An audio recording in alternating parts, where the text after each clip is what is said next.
آمین آمین. خدا کا شکر.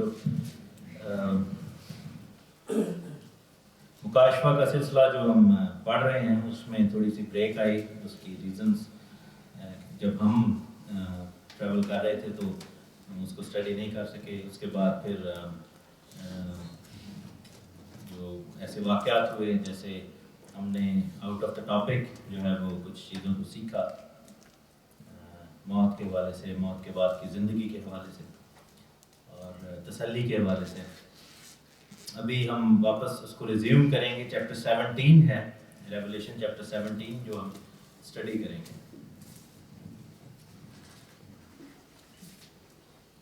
یہاں پر ہم دیکھتے ہیں اس تسبیح کے بارے میں, اس عورت کے بارے میں, اس جماعت کے بارے میں جو کہ مخالف مسیح کو, اس کی دلہن کو, اس کے لوگوں کو, اس کے قوم کو دکھاتی ہے. ہم نے فی الحال تک جتنا پڑھا ہے مکاشفہ کی کتاب میں اس میں ہم نے پڑھا ہے کہ کس طرح خداوند جو ہے وہ ہمیں اس کی طرف بلڈ اپ کر رہا ہے, کس طرح جو ہے وہ مصیبتوں کا دور آئے گا, کس طرح کانٹریکٹ کیا جائے گا, کس طرح وہ توڑا جائے گا, کس طرح یعنی کہ امن کے سال گزریں گے اور کس طرح پھر مصیبت کے سال آ جائیں گے. جس کے بعد جو ہے ہم دیکھتے ہیں کہ کس طرح پھر ہم نے وہ سارا دیکھا کہ کس طرح مخالف مسیح آتا ہے اور وہ امن کے سال کو ٹریگر کرتا ہے. پھر مصیبتوں کے سال شروع ہوتے ہیں, کس طرح مہریں کھولی گئیں, کس طرح جو ہے وہ نرسنگے پھونکے گئے اور اس دوران میں پھر آخر کے ہم دیکھتے ہیں کہ کس طرح آسمان پر ہم اٹھائے گئے, کس طرح خدا کے سامنے پیش کیے گئے اور عدالت جو ہے وہ وہاں پر ہو رہی ہے زمین پر نیچے, اور کس طرح پیالے اڈیلے گئے.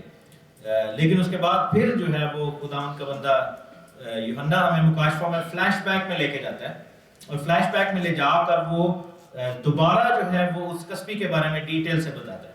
اس کا مطلب یہ نہیں ہے کہ پیالوں کے بعد یہ واقعہ ہو رہا ہے کہ وہ تسبیح کے بارے میں بتا رہے ہیں, وہ اس کو دوبارہ ری ایمفسائز کر رہے ہیں کہ اس کو ہمیں سمجھنے کے لیے مدد کر رہا ہے کہ ہم اس کو کیسے دیکھ سکتے ہیں, کیسے اس کو جج کر سکتے ہیں, کیسے اس کو جو ہے پہچان سکتے ہیں. سو ہم دیکھیں گے 17ویں چیپٹر میں اس کا ڈائریکٹ لنک جو ہے وہ چیپٹر 13 کے ساتھ ہے جو ہم نے پڑھا بھی تھا, جس میں ہم نے ایک حیوان دیکھا تھا جو کہ دیکھنے میں شیر کی طرح تھا, لیپرڈ کی طرح تھا اور ریچھ کی طرح تھا, ٹھیک ہے, اور اس کے 7 تھے اور 10 سینگ تھے, جس کو ہم نے پھر دانیل کی کتاب اس کے 7ویں چیپٹر میں بھی پڑھا. یہاں پر پھر اس کو دوبارہ وہ ری ایکسپلین کرتا ہے اور اس کو ایک ہی حیوان کی شکل میں بتاتا ہے. ریولیشن چیپٹر 13 میں جو ہے وہ مخالف مسیح کو اور اس کے جو حکومت کا ایریا اس کو بتاتا ہے, اور 17 میں جو ہے وہ اس کی دلہن کو بتاتا ہے, مخالف مسیح کی کلیسیا کو بتا رہا ہے. اب لفظ کلیسیا جو ہے اس سے مراد یہ نہیں کہ وہ چرچ کی میں بات کر رہا ہوں, جماعت کی بات کر رہا ہوں, ٹھیک ہے.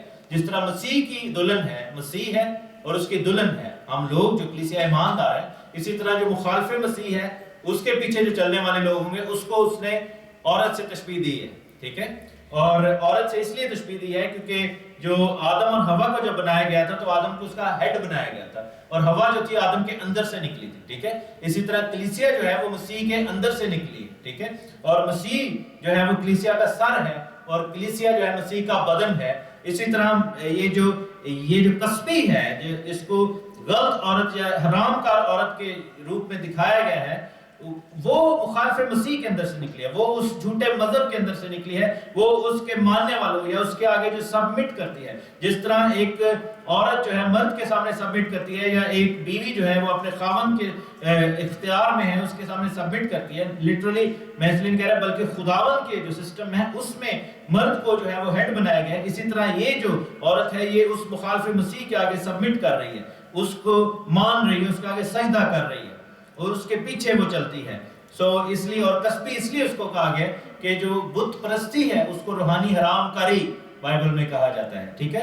جس طرح خداوند نے یہی کہا تھا نا کہ طلاق کے بارے میں بھی جب بات ہوتی ہے تو خداوند نے کہا تھا کہ سوائے حرام کاری کے جو ہے وہ نہیں چھوڑ سکتے. تو حرام کاری دو طرح کی ہے, ایک جسمانی اور ایک روحانی حرام کاری, کیونکہ آگے جا کے جب ہم پالوس کے بارے میں پڑھتے ہیں تو لکھا ہے کہ جب غیر قوم میں اگر شادی کی ہے تو وہ جانا چاہے تو اس کو پھر جانے دو، اگر وہ خداوند کی طرف سے آنے سے تمہیں روکے، کرنتھیوں کے 7ویں باب میں لکھا پہلا کرنتھیوں، تو وہ روحانی حرام کاری ہے، ایک جسمانی حرام کاری، اس دونوں طرح کی حرام کاری کے سبب سے جو ہے وہ علیحدگی ہو سکتی ہے۔ اور یہ جو ہم دیکھتے ہیں کہ کس طرح یہ عورت جو ہے یا یہ جو لوگ ہیں، یہ جو قوم ہے جو کہ غیر معبودوں کی پرستش کر رہی ہے، اس کو کسبی کہا گیا ہے۔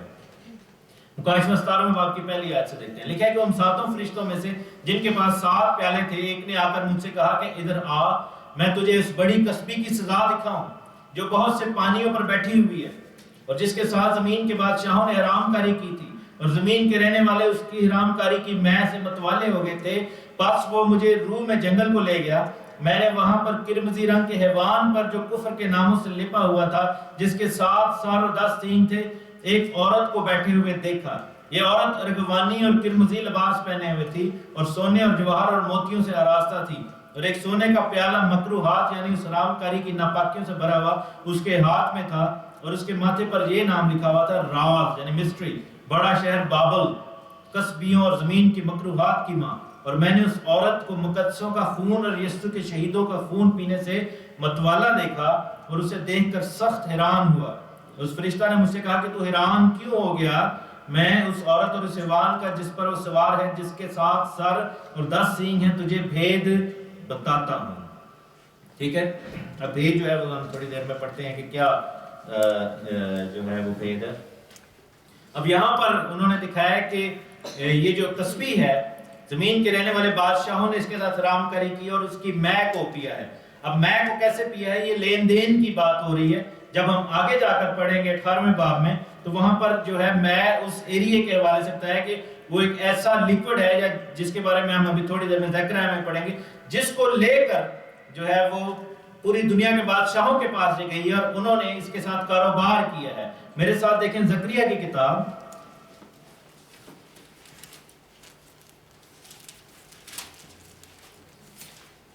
اور اس کا 5واں باب اور اس کی 5ویں آیت سے۔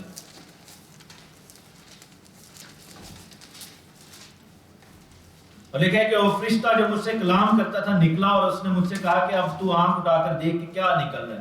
میں نے پوچھا کہ یہ کیا ہے؟ اس نے جواب دیا کہ یہ ایک ایفا نکل رہا ہے، یعنی کہ بیرل نکل رہا ہے، تیل کا جو ایک بہت بڑا ڈرم ہے وہ نکل رہا ہے۔ اس نے مجھ سے کہا کہ تمام ملک میں یہی ان کی شبیہ ہے، اور شیشے کا ایک گول سا پوش یعنی ڈھکنا جو تھا اٹھایا گیا، اور ایک عورت اس ایفا میں، اس ڈرم کے اندر، اس آئل کا جو بیرل ہے اس کے اندر بیٹھی ہوئی نظر آئی، اور اس نے کہا کہ یہ وہ شرارت ہے، یعنی کہ یہ وہ کسبی ہے، اور اس نے اس کو ایفا میں رکھ کر نیچے دبا کر شیشے کے اس سرپوش کو ایفا کے منہ پر رکھ دیا۔ پھر میں نے آنکھ اٹھا کر نگاہ کی اور کیا دیکھتا ہوں کہ 2 عورتیں نکل آئیں، اور ہوا ان کے بازو میں بھری ہوئی تھی، کیونکہ ان کے لک کے سے بازو تھے۔ اب یہ لک جو ہے یہ پرندہ ہے، اس کے بارے میں آپ کو بتاتا ہوں۔ اور وہ ایفا کو آسمان اور زمین کے درمیان اٹھا کر لے گئے۔ تب میں نے اس فرشتہ سے جو مجھ سے کلام کرتا تھا پوچھا کہ یہ ایفا کو یعنی اس بیرل کو کہاں لے کر جا رہے ہیں؟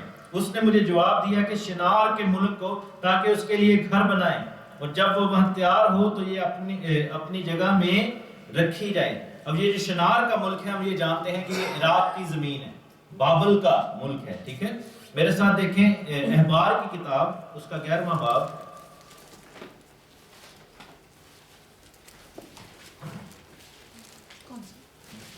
بک آف لیویٹیکس چیپٹر 11، احبار کی کتاب اس کا 11واں باب اور اس کی 13ویں آیت سے۔ اور لکھا ہے کہ پرندوں میں سے جو مکروہ ہونے کے سبب سے کبھی کھائے نہ جائیں اور جن سے تمہیں کراہیت کرنا ہے سو یہ ہیں عقاب اور استخوان، خوار اور لگڑ اور چیل اور ہر قسم کا باز، ہر قسم کے کوے اور شتر مرغ اور چغد اور کوکل اور ہر قسم کے شاہین اور بوم اور ہڑگیلا اور الو اور کاز اور حواسل اور گدھ، اور آگے کیا لکھا ہے؟ لک اور سب قسم کے بگلے اور ہدہد اور چمگادڑ، یعنی کہ یہ ناپاک پرندے جو ہیں وہ جن کو کھانے کا حکم نہیں دیا گیا تھا، یہ ان کا ذکر ہے۔ ٹھیک ہے، ہمیں جو ہے وہ خدا کے کلام کو دیکھتے ہیں کہ کس طرح پاک اور ناپاک کا جو ہے وہ کانسیپٹ ہمیں دیا گیا. اور یہی چیز ہم دیکھتے ہیں کہ جو پروفیسی لکھ رہا ہے کہ وہ ایک کسبی جو ہے، یہ عورت جو ہے وہ اس بیرل کے اندر بیٹھی ہوئی ہے، اور اس بیرل کو 2 عورتوں نے اٹھایا ہوا ہے جن کے بازو کیسے ہیں؟ لک کیسے ہیں. دیٹ مینس کہ دیز آر ایول اسپرٹ، ٹھیک ہے، وہ ناپاک روحیں ہیں، ناپاک پرندے ہیں. پرندے جو ہیں روحوں کو بھی ظاہر کرتے ہیں، انہوں نے اس کو اٹھایا ہوا ہے. ناپاک روحوں نے یعنی کہ ابلیس کی روحوں نے اس کسبی کو جا کر کہاں پر پلیس کیا ہے؟ بیبلون کے اندر، بابل کی زمین کے اندر، عراق اور سعودی عرب کی زمین کے اندر. اور بیرل جو ہے وہ آئل کو ظاہر کرتا ہے، اور یہی چیز جو ہے وہ بتا رہا ہے کہ زمین کے بادشاہوں نے اس کے ساتھ حرام کاری کی، کیونکہ اس کی حرام کاری کی میں سے وہ متوالے ہو گئے. یہ بات ہو رہی ہے آئل ٹریڈ کی، کہ کیا ہوا کہ اس جگہ پر انہوں نے کہا کہ ہم آئل رکھیں گے، اور آخری زمانہ میں کیا ہوگا کہ آئل جو ہے وہ دریافت ہوگا، اور پوری دنیا کے بادشاہ جو ہیں وہ ان کے ساتھ حرام کاری کریں گے. آپ یہ دیکھیں کہ اب جو سعودی عرب، عراق اور وہاں پر ہو رہا ہے، اس سے ہم نظریں کیوں چلا رہے ہیں؟ کیونکہ ہم سب جانتے ہیں کہ آئل کی وجہ سے اکانومیز جو ہیں دنیا کی اس وقت کنٹرول میں ہے، ٹھیک ہے. کیونکہ آگے جا کر یہی ہوگا کہ آئل کو جب یہ مخالف مسیح کنٹرول کرے گا تو پوری دنیا کی خرید و فروخت پر کنٹرول کر لے گا، کھانے پینے پر کنٹرول کر دے گا، آمد و رفت پر کنٹرول کر لے گا، کرنسی پر کنٹرول کر لے گا. آج جو ڈالر چلتا ہے، ڈالر کی بیس کیا ہے؟ آئل کے اوپر یہ سارا کچھ جو ہے وہ بیسڈ ہے. اور لکھا ہے کہ پوری دنیا کے بادشاہوں نے اس کے ساتھ حرام کاری کی اور متوالے ہوئے. دیٹ مینس کہ جن کے اوپر ڈائریکٹ اس کا قبضہ ہوگا، یعنی کہ مسلم ممالک، اور وہ جو یورپین اور امریکہ، یہ جو باقی ممالک ہیں، یہ لوگ جو ہیں وہ کہہ لیں کہ ڈائریکٹلی اس کے اگینسٹ نہیں جائیں گے، کیونکہ کیا ہوگا کہ یہ آئل کی وجہ سے جو ہے وہ اس کے آگے سرنگو ہو جائیں گے، اپنے آپ کو اس کے آگے جھکا لیں گے. اور لکھے کہ میں نے وہاں پر قرمزی رنگ کے حیوان پر جو کفر کے ناموں سے لپا ہوا تھا، جس کے 7 سر اور 10 سینگ تھے، ایک عورت کو بیٹھے دیکھا. واپس میں 17 چیپٹر میں آگے مکاشفوں میں، اور لکھا کہ یہ عورت ارغوانی اور قرمزی لباس پہنے ہوئے تھی، اور سونے اور جواہر اور موتیوں سے آراستہ تھی، اور ایک سونے کا بڑا پیالہ یعنی مکروہات اور حرام کاری کی ناپاکیوں سے بھرا ہوا اس کے ہاتھ میں تھا. یہ اگین وہی ریفرنس ہے اس چیز کی طرف ہے، اور لیوشنس کی طرف ریفرنس ہے کہ کس طرح میڈل ایسٹ جو ہے اس کو دولت اور اس کو جو ہے وہ سونا چاندی اور جواہر وغیرہ دیے جائیں گے. اور یہی چیز جو ہے وہ ہم دیکھتے ہیں کہ بائبل کے شروع میں ہی یہ سائن کر دی گئی تھی. میرے ساتھ دیکھیں پیدائش کی کتاب، بک آف جینیسس،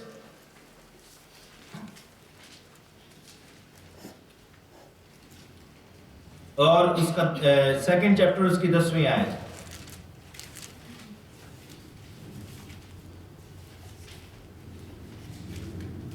لکھا ہے کہ گارڈن آف ایڈن کی بات ہو رہی ہے کہ عدن سے ایک دریا باغ کے سیراب کرنے کو نکلا، اور وہاں سے 4 ندیوں میں تقسیم ہوا. پہلی ندی کا نام فیسون ہے، جو حویلہ کی ساری زمین کو جہاں سونا ہوتا ہے گھیرے ہوئے ہے، اور اس زمین کا سونا چوکھا ہے، اور وہاں موتی اور سنگ سلیمانی بھی ہیں. ٹھیک ہے، یہ جو فیسون کی ندی ہے یہ سعودی عرب سے گزرتی تھی ایک زمانے میں. سعودی عرب سے آج بھی سیٹلائٹ کی پکچرز آپ دیکھیں تو اس کو ایک ریور بیڈ جو ہے وہ کٹ کرتے ہیں رائٹ ان دا مڈل. یہ جو ہے یہ پرانے وہ ندی تھی، اور وہاں پہ سونا اور قیمتی پتھر اور آئل کی جو ہے دولت ہے.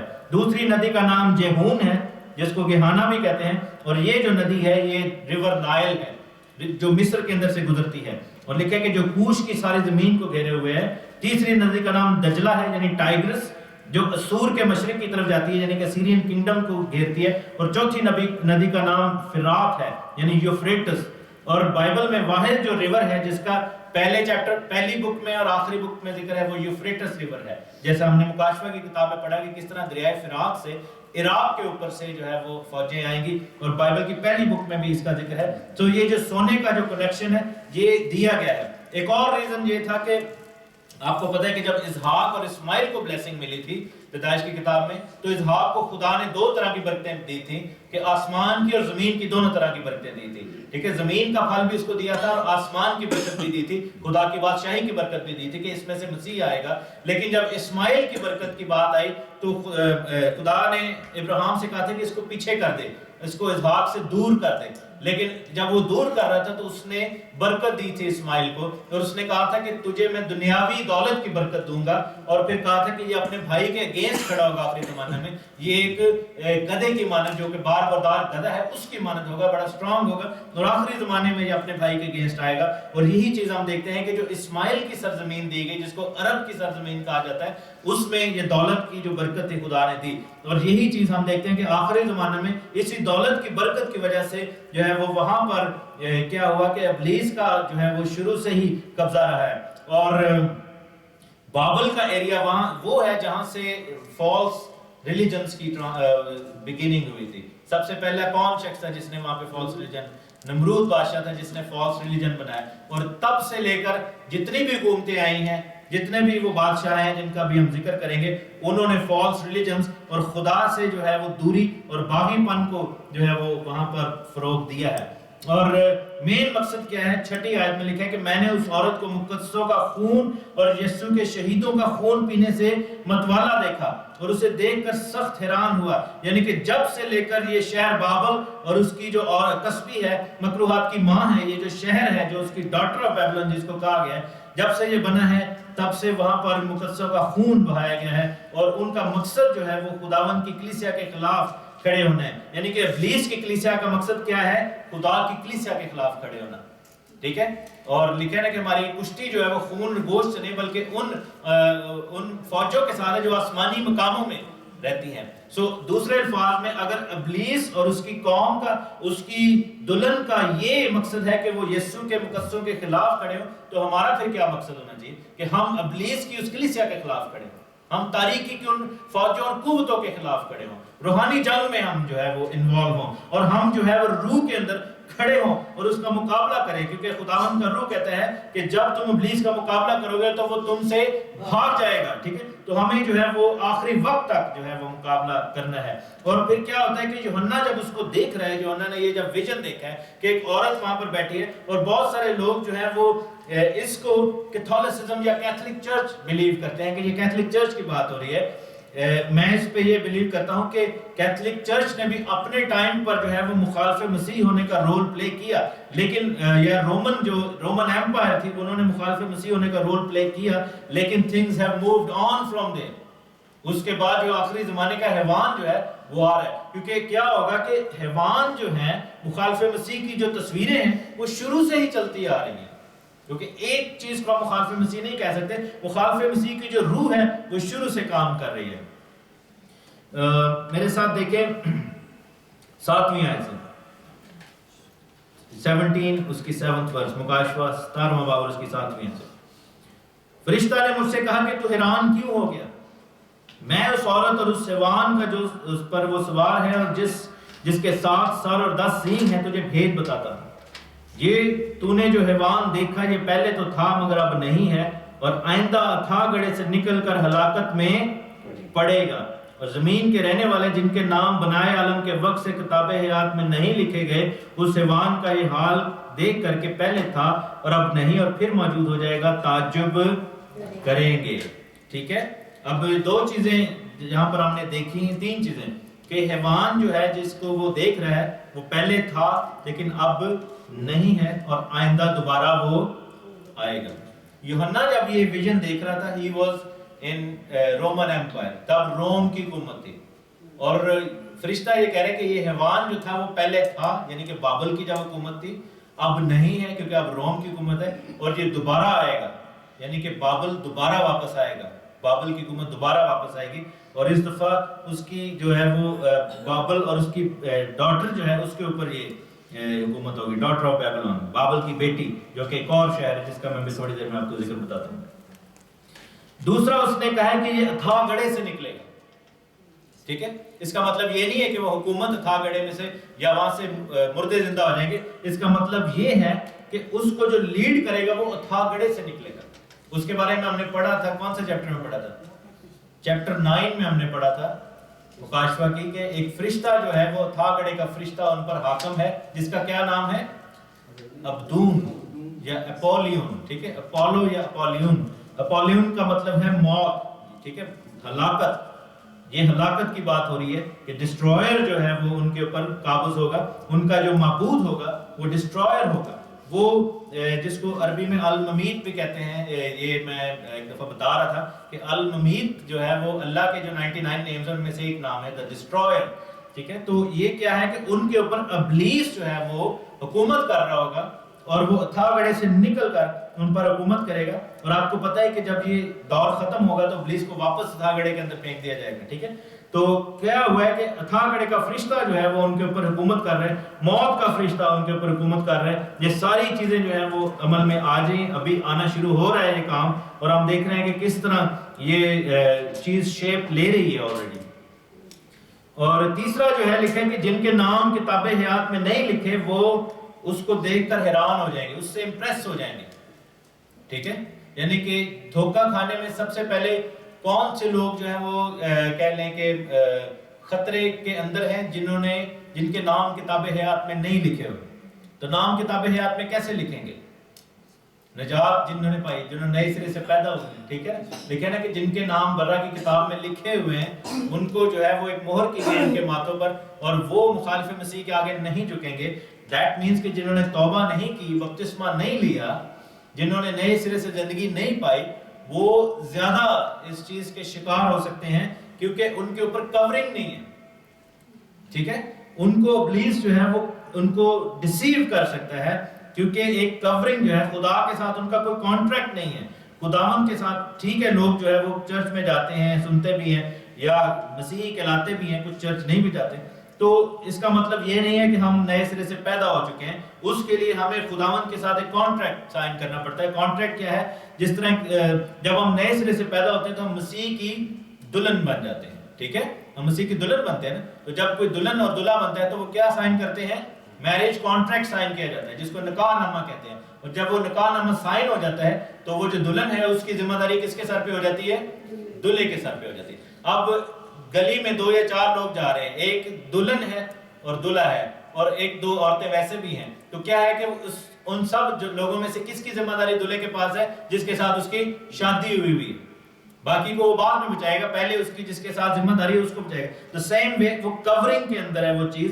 اور یہی چیز رومیو کے خط میں اس نے کہی تھی. رومیو کا خط 7واں باب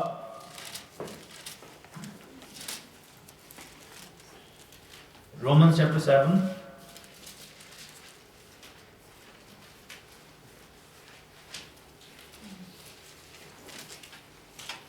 اس کی پہلی آیت لکھا ہے کہ بھائیو کیا تم نہیں جانتے، میں ان سے کہتا ہوں جو شریعت سے واقف ہے، کہ جب تک آدمی جیتا ہے اسی وقت تک شریعت اس پر اختیار رکھتی ہے.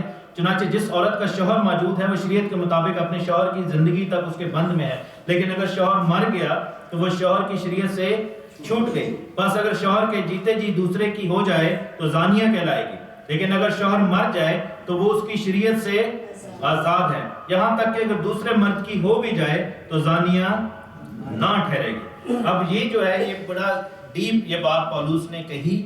وہ بات یہ تھی کہ شریعت، اور یہی چیز ہولی کمیونین کے بارے میں بھی کوئی شائنہ نے اس دن مجھ سے سوال کیا تھا کہ آپ یہ کیوں کہتے ہیں کہ بغیر بپتسمے کے ہولی کمیونین نہیں لینی چاہیے.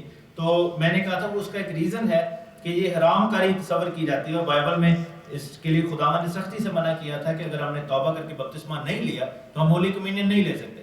کیونکہ کیا ہوگا کہ یہ اسی طرح کہ ہمارا ایک اور خاوند بھی ہے اور ہم کسی دوسرے کے بھی ہو رہے ہیں، اس کے ساتھ بھی شامل ہو رہے ہیں. ٹھیک ہے، تو اس کے لیے ہمیں توبہ کر کے بپتسمہ لینے کی ضرورت ہے. ہم جب 6 چیپٹر میں پڑھتے ہیں تو لکھا ہے کہ جتنوں نے بپتسمہ لیا مسیح کی موت میں شامل ہونے کا بپتسمہ لیا. تو کیا ہوا کہ جب ہم پرانی انسانیت میں ہوتے ہیں تو ہم اس عورت کی مانند ہیں جس کا پرانا شوہر زندہ ہے ابھی. ٹھیک ہے، پرانا شوہر کیا ہے؟ ہماری جسمانی نیچر، گناہ آلود نیچر. ٹھیک ہے، اور لکھیں کہ جب تک وہ زندہ ہے ہم دوسرے کے نہیں ہو سکتے. ٹھیک ہے، اگر ہم دوسرے کے ہوں گے تو ہم حرام کار کہلائیں گے. تو اس کے لیے جب ہم بپتسمہ لیتے ہیں تو جب بپتسمہ میں جاتے ہیں تو ہماری پرانی انسانیت مر جاتی ہے، اور جب ہم اٹھتے ہیں تو ہم نئے ہو کر اٹھتے ہیں. دیٹ مینس کہ ہمارا پرانا شوہر جو ہے وہ مر گیا. اب ہم اس لائق ہو گئے کہ ہم دوسرے کے ہو سکیں، یعنی یسوع مسیح کے ہو سکیں. اس لیے پھر ہم تب ہولی کمیونین بھی لے سکتے ہیں. اور یہی چیز جو ہے وہ کہہ رہے ہیں کہ جن کے نام کتاب میں نہیں ہے، دیٹ مینس کہ جن کی یسوع کے ساتھ شادی نہیں ہوئی، جن کی یعنی کہ خداوند کے ساتھ کانٹریکٹ نہیں ہے، ان کو جو ہے وہ ڈسیو کرے گا جا کر. سو ہمیں یہ موقع ہے کہ اب ہم اپنے آپ کو خداوند کے حوالے کر دیں, ہم اپنے آپ کو یسوع کے اس کانٹریکٹ میں شامل کر لیں, ہم خداوند کی دلہن بن جائیں, کیونکہ اگر ہم خداوند کی دلہن نہیں ہیں تو پھر ہم ابلیس کی دلہن بن سکتے ہیں. ہمارے پاس بہت زیادہ یعنی کہ گرنے کے چانسز ہیں ہمارے, ٹھیک ہے, ڈسیو ہونے کے چانسز ہیں, کیونکہ ہم اس کورنگ میں نہیں ہیں. 9ویں آیت میں ہم پڑھیں گے, واپس جائیں گے 17ویں باب کی مکاشفہ 17ویں باب کی 9ویں آیت. لکھا ہے کہ یہی موقع ہے اس ذہن کا جس میں حکمت ہے. وہ ساتوں سر 7 پہاڑ ہیں جن پر وہ عورت بیٹھی ہے, اور وہ 7 بادشاہ بھی ہیں. 5 تو ہو چکے اور ایک موجود ہے اور ایک ابھی آیا نہیں ہے. جب آئے گا تو کچھ عرصہ تک اس کا رہنا ضرور ہے. جو حیوان پہلے تھا اور اب نہیں وہ 8واں ہے, اور ان 7 میں سے پیدا ہوا اور ہلاکت میں پڑے گا. اور وہ 10 سینگ جو تُونے دیکھے 10 بادشاہ ہیں, ابھی تک انہوں نے بادشاہی نہیں پائی, مگر حیوان کے ساتھ گھڑی بھر کے واسطے بادشاہوں کا ساتھ اختیار پائیں گے. میرے ساتھ دیکھیں یوحنا کی کتاب, اس کا 4تھا باب, یوحنا کی انجیل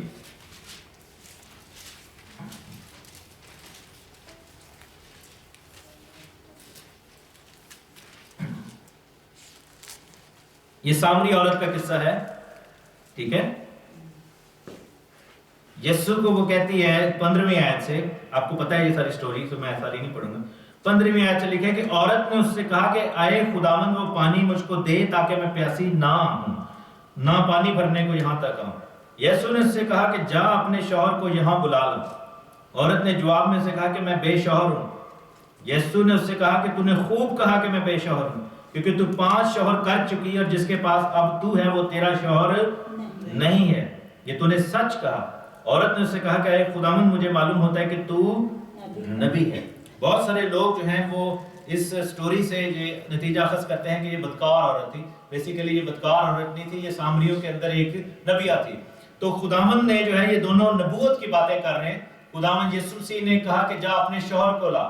یہ عورت وہاں پر اسرائیل کو ریپرزینٹ کر رہی تھی, اور اس نے کہا کہ میں بے شوہر ہوں, یعنی اس نے نبوت کی روح سے اس کو جواب دیا. اور یسوع نے کہا کہ تو نے صحیح کہا, کیونکہ تو 5 شوہر کر چکی, اور چھٹا جس کے ساتھ تو ہے وہ تیرا شوہر نہیں ہے. اور یہی چیز ہم مکاشفہ میں پڑھتے ہیں کہ 5 حیوان تو ہو چکے, اور یہ جو چھٹا ہے یہ ابھی جو ہے اس کو تھوڑی دیر کے لیے رہنا ضرور ہے. یہ جو 5 شوہر کر چکی, یہ کون سی بات ہو رہی ہے؟ جن پر اسرائیل کے اوپر جن بادشاہوں نے حکومت کی تھی, 5 حکومتیں جو آ چکی ہیں, اور چھٹا جس کے انڈر وہ ہے وہ بھی اس کا شوہر نہیں ہے. اصل شوہر کون ہے پھر؟ یسوع مسیح جو دلہا ہے, جو آسمان پر سے آئے گا. ہمیں سو یہ اس کی بات ہو رہی ہے. اور جیسے یسوع نے یہ بات کی, عورت نے کہا کہ تو نبی ہے. اگر وہ بدکار عورت ہوتی تو اس کو کیسے پتا چلتا کہ یہ نبوت کی بات ہے؟ تو یہ ایک مسکنسپشن ہے بہت سارے لوگوں کے بیچ میں. واپس ہم مکاشفہ کی کتاب میں جائیں گے.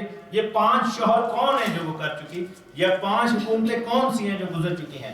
ہم نے جو دیکھا ہے کہ ابھی جیسے میں سلائیڈ میں سے آپ سے دکھاتا ہوں کہ لکھا ہے کہ 5 بادشاہ گزر چکے ہیں, چھٹا ہے اور 7واں ابھی آنا ہے, اور وہ تھوڑی دیر اسٹے کرے گا, اور پھر جو 8واں آئے گا وہ پہلے 7 میں سے آئے گا. ٹھیک ہے, نیکسٹ اگر ہم جائیں تو پہلا شوہر جو اس عورت نے کیا, یا وہ پہلا بادشاہ جو تھا, وہ ایجپٹ کی حکومت تھی. آپ کو پتہ ہے کہ فرعون بادشاہ کی حکومت تھی. جب موسیٰ کے دور میں وہ نکلے تھے, بنی اسرائیل کے اوپر کون قابض تھا؟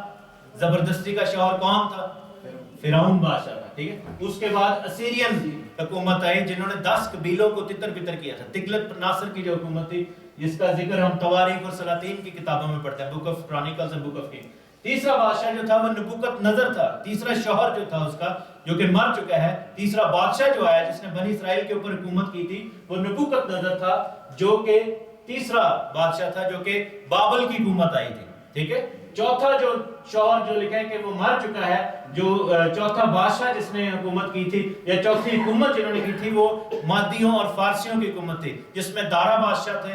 دارا مادی تھا, شاہ فارس اکسویرس اور وغیرہ, یہ سارے یعنی کہ آستر کے دور کی بات ہو رہی ہے. اس کے بعد ہم دیکھتے ہیں کہ سکندر اعظم آتا ہے, یونان کی حکومت کی بات ہو رہی ہے کہ سکندر اعظم وغیرہ نے اس ایریا پر, مڈل ایسٹ کے اوپر قبضہ کیا, اور انہوں نے اسرائیل کے اوپر جو ہے وہ حکومت کی. اور اس کے دور میں ایک بادشاہ تھا ایپیفینس, اینٹیوکس ایپیفینس. اس نے کیا کیا تھا کہ ہیکل کے اندر سور کی قربانی کی تھی. ٹھیک ہے, ہیکل کو اس نے ڈیفائل کیا تھا, جو کہ مخالف مسیح کی ایک تصویر تھی. اور چھٹا جو بادشاہ آیا جس کے اندر یوحنا کھڑا تھا, وہ روم کی حکومت تھی. جب کیسر آ گیا, ٹھیک ہے, جو کیسر آئے تھے, جس طرح فرعون آئے تھے, ایسا کیسر بھی آئے. اور لکھیں کہ جب تو ابھی یہ بات کر رہا ہے 5 تو ہو چکے، یعنی 5 شوہر تو کر چکے، اور چھٹا جس کے ساتھ تو ہے وہ تیرا نہیں ہے شوہر. اور یہی فرشتہ بھی کہہ رہا ہے یوحنا کو کہ 5 بادشاہ تو ہو چکے ہیں اور ایک ابھی موجود ہے، یعنی کہ رومن حکومت. جب یوحنا یہ لکھ رہا ہے گوسپل، جب یہ مکاشفہ کی کتاب لکھ رہا ہے، اور پھر لکھا ہے کہ اس کے بعد 7واں آئے گا. اور رومی حکومت کو کس حکومت نے شکست دی تھی اور کس حکومت نے اس سے آگے جو ہے وہ کنٹینیوشن کی تھی؟ کیونکہ استنبول جو تھا وہ کانسٹنٹینوپل اس کا نام تھا، یعنی کانسٹنٹائن جو بادشاہ تھا اس کے اوپر حکومت کرتا تھا. اور رومی حکومت جو تھی ایونچولی رومن کیتھولک چرچ کے اندر ڈیولپ ہو گئی تھی، اور وہ جو غلط تعلیمات تھی وہ رومن کیتھولک چرچ نے لے لی تھی، اڈاپٹ کر لی تھی. لیکن کیا ہوا کہ 7ویں حکومت جنہوں نے قبضہ کیا تھا یروشلم کے اوپر، وہ 621 میں عمر فاروق جو ہے ان کا جو تیسرا خلیفہ تھا، اس نے یروشلم کے اوپر قبضہ کیا تھا. اور یہ 7ویں جو ایمپائر تھی وہ اسلامک ایمپائر تھی. لیکن مزے کی بات یہ ہے کہ یہ جو سارے ایمپائر ہیں انہوں نے کون سے ایریا کے اوپر حکومت کی تھی؟ مڈل ایسٹ کے اوپر. اور لکھا ہے کہ جو 8واں آئے گا وہ ان 7 میں سے ہوگا. ٹھیک ہے. اور سب سے زیادہ ایریا کس حکومت کے پاس تھا؟ 7ویں حکومت کے پاس. یعنی کہ وہ 7ویں بادشاہ میں سے 8واں نکلے گا. یعنی کہ اور 7ویں حکومت کب جا کے فنش ہوئی تھی؟ 1917 میں جب ورلڈ وار شروع ہوئی تھی. فرسٹ ورلڈ وار فنش ہوئی تو اس وقت آپ نے اگر پاکستان میں بکس پڑھی ہوں، پاکستان سٹڈی کی جو مطالعہ پاکستان کی، تو ایک چیپٹر تھا تحریک خلافت. ٹھیک ہے. جب انہوں نے خلافت ختم کی تھی گوروں نے، یعنی کہ یہ جو مغربی اتحاد تھا، انہوں نے خلافت کو ختم کیا تھا کیونکہ آٹومن ایمپائر جو تھی اس وقت انہوں نے جرمنی کے ساتھ دیا تھا گوروں کے خلاف. اور پھر انہوں نے کیا کیا تھا کہ اس خلافت کے بہت سارے حصے کر کے مڈل ایسٹ کو نئی شیپ دی تھی، یہ جو بنائی تھی. اور ٹرکی جو تھا اس کو ٹرکی کا نام دیا تھا، پہلے اس کو عثمانیہ کہتے تھے، سلطنت عثمانیہ. ٹھیک ہے. تو کیا ہوا تھا کہ 1917 میں یہ خلافت ختم کر دی گئی تھی اور اپنے انہوں نے پپٹ کنگز بٹھا دیے تھے وہاں پر جو مڈل ایسٹ میں. اور وہی جو ہے بادشاہیں اب تک چلتی آ رہی ہیں جن کو ریسنٹلی جو ہے وہ دوبارہ خلافت شروع ہوئی ہے. سو 8واں جو حیوان ہے وہ آ گیا ہے. وہ کیسے آ گیا ہے کہ وہ جو خلافت ختم ہو گئی تھی اب دوبارہ شروع ہوئی. بہت سارے لوگ یہ کہتے ہیں، بلکہ کراچی میں آپ کے بردر سے بات ہو رہی تھی تو وہ کہہ رہے تھے کہ یہ کیسے ہو سکتا ہے کہ اسلام کیسے حیوان ہو سکتا ہے، کیونکہ وہ تو 1400 سال پہلے ہے. میں نے کہا کہ نہیں، 1400 سال پہلے جو آیا تھا وہ 7واں حیوان تھا. یہ جو آخری زمانے کا حیوان ہے یہ 8واں حیوان ہے. یہ ریوائیول ہے اس 7ویں حیوان کا. مردہ جو ہے وہ سمجھے قبر میں سے دوبارہ باہر آ گیا.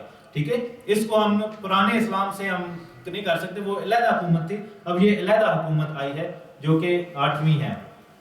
اور لکھا ہے کہ ان 7 میں سے پیدا ہوگا جو 8واں ہے اور وہ ہلاکت میں پڑے گا. اور جو 10 سینگ ہیں جو تو نے دیکھے ہیں وہ 10 بادشاہ ہیں. دیٹ مینس کہ ابھی یہ جو ایمپائر ہے، یہ جو کیلیفیٹ ہے یا خلافت ہے، ابھی یہ جو اسلامک ایمپائر کھڑی ہوئی ہے، یہ پاکستان سے لے کر ایجپٹ تک اور یہ یعنی کہ نارتھ افریقہ تک، ادھر اسپین تک، جن سب ایریاز پر قبضہ کریں گے اور اس کو 10 حصوں میں تقسیم کیا جائے گا. ٹھیک ہے. آپ اگر ان کا خلافت کا میپ دیکھیں تو انہوں نے آلریڈی 10 حصوں میں، بڑے بڑے حصوں میں اس کو 10 صوبوں میں تقسیم کیا ہے. یعنی کہ مخالف مسیح ان کے اوپر بادشاہ ہوگا، ان کا جو مہدی ہے وہ ان کے اوپر بادشاہ ہوگا، اور اس کے آگے نیچے 10 گورنرز ہوں گے، 10 اس کے کہہ لیں کہ وزراء ہوں گے یا پرائم منسٹرز ہوں گے جن کو وہ یوز کرے گا. 10 بادشاہ ہیں. اور لکھا ہے کہ یہ ابھی تک انہوں نے بادشاہی نہیں پائی. دیٹ مینس کہ وہ سٹل آنے والے ہیں، مگر اس حیوان کے ساتھ گھڑی بھر کے واسطے بادشاہوں کا سا اختیار پائیں گے. دیٹ مینس کہ یہ جو حکومت ہوگی یہ بہت شارٹ لیوڈ ہوگی، گھڑی بھر کے واسطے ان کو اختیار ملے گا. اور موسٹ پروبیبلی یہ اختیار جو ہے وہ صرف 7 سال کا ہوگا، کیونکہ بائبل میں یہ کہتے ہیں کہ جب مخالف مسیح آئے گا تو کتنے سال کا معاہدہ کرے گا؟ 1 ہفتہ کے لیے، جو ہم نے دانیل کی پروفیسی میں پڑھا تھا کہ 1 ہفتے کے لیے وہ سب سے معاہدہ کرے گا، اور وہ 7 سال کے لیے ہوگا. اور 3.5 سال کا جو آخری جو ہوگا وہ اس میں جو جنگ ہوگی. 13ویں آیت میں لکھے کہ ان سب کی ایک ہی رائے ہوگی، یعنی کہ ایک ہی لینگویج بولیں گے، ایک ہی کرنسی یوز کریں گے. ٹھیک ہے. اور وہ اپنی قدرت اور اختیار اس حیوان کو دے دیں گے. یعنی کہ یہ سارے جو 10 کنگز ہوں گے، یہ جو 10 حصے کیے جائیں گے، یہ 10 پروونسز ہوں گے، 10 صوبے ہوں گے اس خلافت کے، وہ اس کو دے دیے جائیں گے. اور ان کا جو مخالف مسیح جو مہدی ہے، جو اس کے اوپر بادشاہ ہے، وہ اس کو اپنا اختیار دے دیں گے مڈل ایسٹ کے اندر جو خلیفت ہے. اور پھر لکھا ہے کہ وہ اپنی قدرت اور اختیار اس حیوان کو دیں گے اور وہ برا سے لڑیں گے. سو پرائمری گول کیا ہوگا اس خلافت کا، اسلامی خلافت کا؟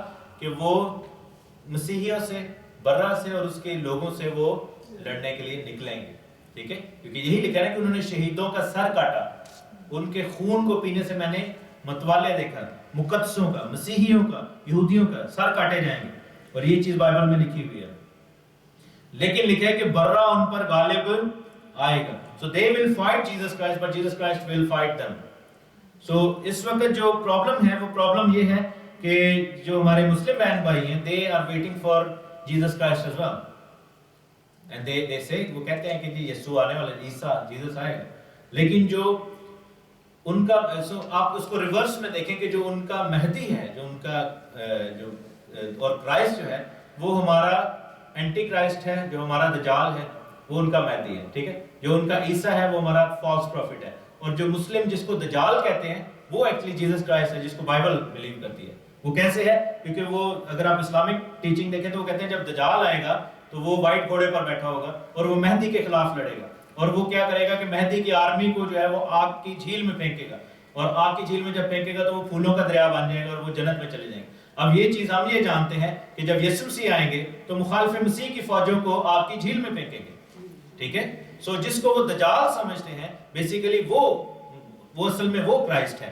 سو یہ ہے کہ شیطان نے کیا کیا کہ ہر چیز کو الٹا کر دی، ٹھیک ہے، ہر چیز کو الٹا کر کے پیش کر دیا تاکہ جو سچ ہے وہ جھوٹ لگے اور جھوٹ جو ہے وہ سچ لگے۔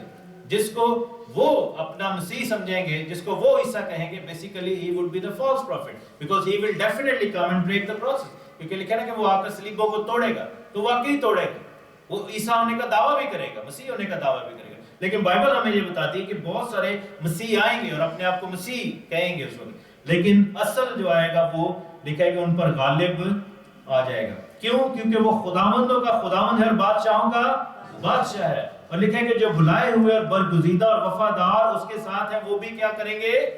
غالب آئیں گے۔ اس کا کیا مطلب ہے کہ ہمیں گھبرانے یا ڈرنے کی ضرورت ہے نہیں۔ جن کے نام کتاب میں لکھیں گے، وہ لکھے کہ وہی شہر میں داخل ہوں گے جن کے نام کتاب میں ملیں گے۔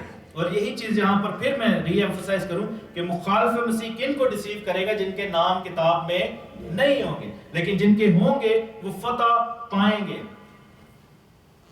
اور ان کا دائرہ اختیار کہاں تک ہوگا مخالف مسیح کی فوجوں کا؟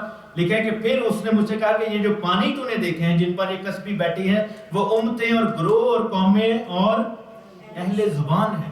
اب یہی چیز ہم نے مکاشفہ 7ویں باب میں پڑھی تھی کہ میں نے بہت بڑا لوگوں کا اجتماع دیکھا جن کو وائٹ ڈریسز دیے گئے تھے، سفید پوشاکیں دی گئی تھی، اور وہ امتیں، گروہ اور اہل زبان اور قومیں، دیٹ مینس کہ خدا کی دلہن میں، خدا کی فوجوں میں بھی ہر قوم کے لوگ ہیں، اور مخالف مسیح کی فوجوں میں بھی ہر قوم کے لوگ ہوں گے۔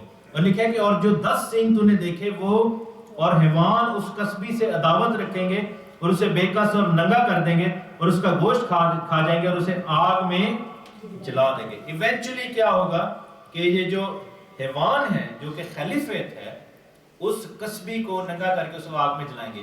یہ جو کسبی کی بات ہو رہی ہے، اب میں اس کو بتاتا ہوں کہ یہ جو 7 پہاڑوں کے اوپر بیٹھی ہے، دس از دا سٹی آف مکہ، ٹھیک ہے، مکہ کے شہر کی بات ہو رہی ہے جو کہ 7 پہاڑوں کے اوپر ہے۔ اور کیا ہے کہ ایونچولی جو خلیفت ہے وہ اس کو جلا دیں گے، یعنی کہ جیسا میں نے آپ کو بتایا تھا نا کہ مکاشفہ کی کتاب میں آگے جا کے بتاؤں گا کہ کعبہ کو جلا دیا جائے گا۔ اور آپ یہ دیکھیں کہ آلریڈی 5 دفعہ اسلامک ہسٹری میں ہو چکا ہے کہ اسلامی خلیفوں نے کعبہ کے اوپر پتھراؤ کیا اور اس کو جلا دیا، اس کو توڑا، اس کو 5 دفعہ ری بلڈ ہو چکے ہیں۔ سو آخری زمانہ میں پھر ہوگا کہ مکہ ول گو ان فائر، فلیم میں جل جائے گا، اور مکہ اور مدینہ کے شہروں کو تباہ کر دیں گے خود یہ مسلم جو کیلیفیت کے لوگ ہوں گے۔ اور کیوں کریں گے؟ کیونکہ جب وہ کریں گے تو پھر یروشلم کے اندر بیٹھیں گے، کیونکہ ان کا 3rd ہولیسٹ سٹی کون سا ہے؟ یروشلم کہتے ہیں۔ سو پہلے 2 ہولی سٹی ختم ہو جائیں گے، کیونکہ لکھیں کہ وہ اس سے عداوت رکھیں گے۔ عداوت کیوں رکھیں گے؟ کہ اس وقت مکہ کے اوپر کون قابض ہے؟ ہاؤس آف سعود جو ہے وہ اصل، اس کو لوگ جو اسلامک دنیا ہے وہ ان کو کہتے ہیں کہ یہ مکہ کے خادم الحرمین الشریفین ہیں، ٹھیک ہے، یہ ان کے جو ہے وہ کہہ لیں کہ اس کو ٹیک کیئر کرنے والے کسٹوڈینز ہیں۔ لیکن جو حیوان آئے گا، یہ جو خلافت آئے گی، وہ یہ کہیں گے کہ نہیں، ہم اس کے مالک ہیں۔ اور یہ آلریڈی ڈاکیومنٹڈ ہے کہ یہ جو ابھی ان کا خلیفہ جو عراق میں آ گیا، انہوں نے کہا کہ ہم یہ تباہ کر دیں گے، کیونکہ مکہ جو تھا، یہ جو کعبہ جو ہے وہ پیگن شرائن تھی۔ اور دوسری یہ بھی ہے کہ خداوند ان کو ان کے اگینسٹ ہی یوز کر دے گا، کیونکہ دانیل کی کتاب میں لکھا ہے کہ جو اس کے پیر ہیں وہ مٹی اور لوہے کے بنے اور آپس میں وہ میل نہیں کھائیں گے، ان کی آپس میں بھی پھوٹ ہوگی، جیسے شیعہ سنی کی پھوٹ، ٹھیک ہے، وہابی اور سنی اس طرح کی، یعنی کہ جو پھوٹ ہوگی، یعنی کہ وہ کبھی بھی یونٹی میں نہیں ہو سکیں گے، چاہے ان کی ایک ہی فوج ہوگی، اور یہ اینڈ تک ایک دوسرے کے ساتھ بھی لڑتے رہیں گے، جیسا کہ ابھی ہم نے دیکھا کہ پاکستان میں کس طرح مسلمانوں نے ہی مار دی، ٹھیک ہے۔ تو یہ جو پھوٹ ہے، کیونکہ اصل یگانگت، اصل امن جو ہے وہ یسوع کے بادشاہی میں ہے، ابلیس کی بادشاہی میں نہیں ہے۔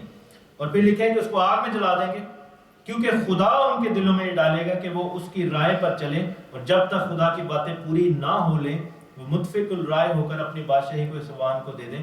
اور وہ عورت جسے تو نے دیکھا وہ بڑا شہر ہے جو زمین کے بادشاہوں پر حکومت کرتا ہے۔ یہ اگین بات آ گئی ہے اس مکہ کی بات ہو رہی ہے، ڈاٹر آف بیبلون، ٹھیک ہے، یہ اس بڑے شہر کی بات ہو رہی ہے جس کو جلا دیا جائے گا، جس کو کھا جائیں گے۔ اور ہم 18ویں چیپٹر میں جب جائیں گے تو ہم دیکھیں گے کہ کس طرح پوری دنیا کے لوگ جو ہیں، جن لوگوں کی انویسٹمنٹ وہاں پر ہوئی ہے مڈل ایسٹ میں، وہ کس طرح روئیں گے اور اپنے سروں کو پیٹیں گے، کیونکہ وہاں پر آپ دیکھیں کہ billions and billions of dollars کی، ٹریلینز آف ڈالرز کی اس وقت انویسٹمنٹ ہے، لیکن جب وہ سارا کچھ آئل جو ہے وہ فلیمز میں چلا جائے گا تو دیٹ وڈ بی بہت سارے جو دولت والے ہیں، بادشاہ ہیں، ان کے لیے رونے اور افسوس کرنے کا مقام ہوگا۔